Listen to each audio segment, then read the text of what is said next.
Bonjour à tous et bienvenue sur la chaîne Échecs et Pédagogie. Salut Romu. Salut Laurent, salut à tous.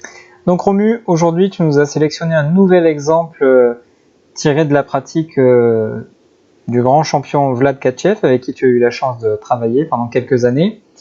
Donc tu vas nous présenter tout ça, mais comme d'habitude, on vous invite d'abord à chercher par vous-même et à vous mesurer à Vlad Tkachev qui est un excellent tacticien. Oui, donc c'est une partie que Vlad a jouée en 93 contre le grand maître Watson. Quels sont les signaux dans cette position? On voit déjà que la tour E3 est postée sur la troisième rangée, et donc peut coulisser facilement sur l'aile roi pour attaquer le roi. On voit le fou B2 qui est bien placé aussi sur la grande diagonale, en face du fou adverse en F6 et du roc en général noir. Les noirs possèdent le fou F6 qui est le seul défenseur du roc. Donc ça peut être intéressant de noter que l'adversaire a un roc qui n'est pas super bien défendu. Et on voit que les blancs ont également une structure de pions assez caractéristique qu'on appelle l'étau de Maroczy, E4 et C4, qui surcontrôle la case D5. Donc c'est quelque chose qui peut aussi avoir son importance. Et bien évidemment le cavalier en C3, qui pour l'instant gêne un peu l'action du fou B2, mais on va le voir qui va quand même avoir un rôle crucial. Donc, naturellement, on comprend bien que nos chances se dirigent vers l'aile roi. Là, j'ai pas parlé de la dame. Oui. Notre dame en C2 est en apparence, pour l'instant, un peu loin de l'aile roi, mais quand même, on voit qu'en ligne de mire, il y a le pion H7. Alors, bien évidemment, il y a un pion en E4 au milieu qui gêne, mais ce pion n'est pas forcé de rester sur cette case pendant très longtemps, et donc cette dame peut aussi avoir son mot à dire dans la future attaque que les blancs vont lancer. Donc ici, le coup qu'il fallait avoir vu, c'est le coup cavalier D5.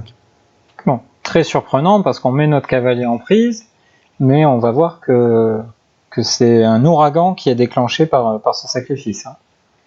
Ouais, donc le coup cavalier D5, c'est évidemment le premier coup qui lance l'attaque. Alors quelle est l'idée de ce coup? Bien évidemment attaquer le fou F6.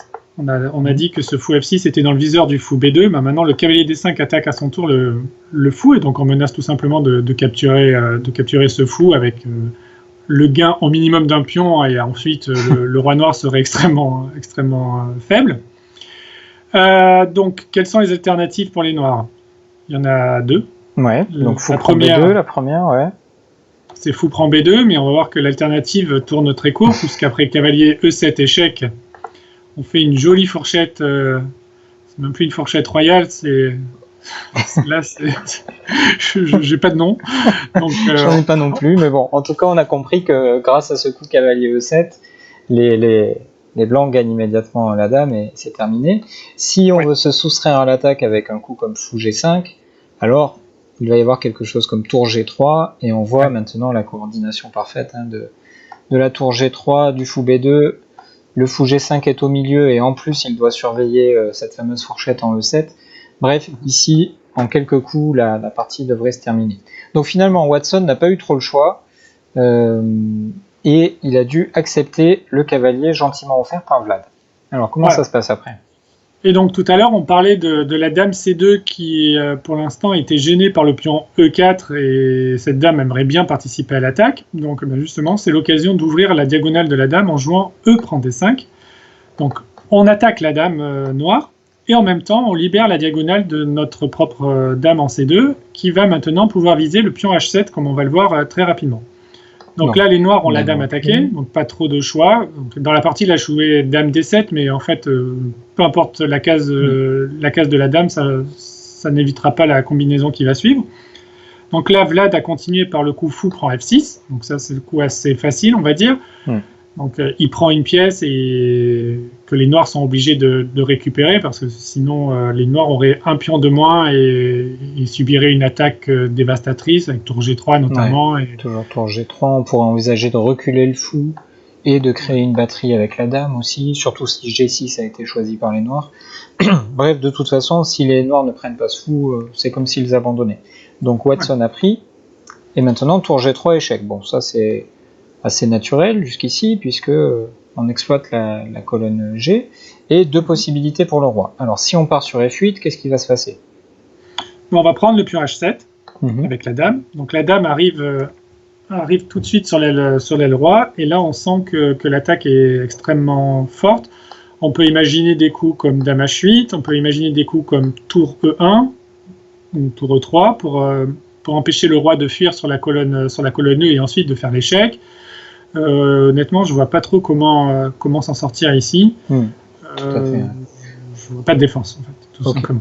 Donc Watson a choisi le coup élémentaire avec on l'attendait. On était obligé de la faire, hein. Désolé, c'est pas très drôle, mais bon. On a enregistré toute la journée, on est obligé de faire des blagues pourries maintenant. Désolé. Bon, maintenant que c'est fait, qu'est-ce qui se passe après roi H8?